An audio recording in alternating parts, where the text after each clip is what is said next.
सामने रोड का हालत OMG, कितना इम्तिहान लोगे भगवान, पहुंचा दो बस।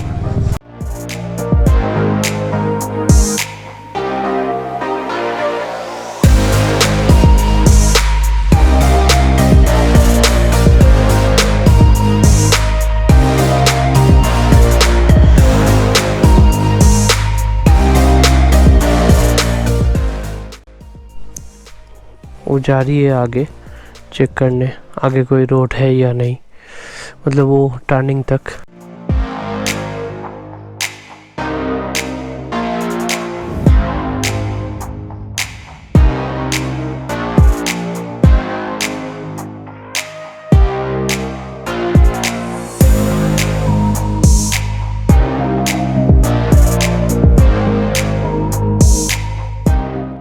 टेम्परेचर बहुत ठंडा था यहाँ पे, क्या बोलूँ, 1 डिग्री करीबन था।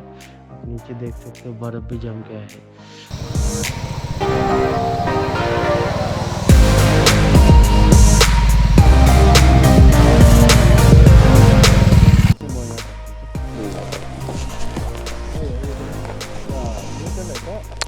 न्यूटन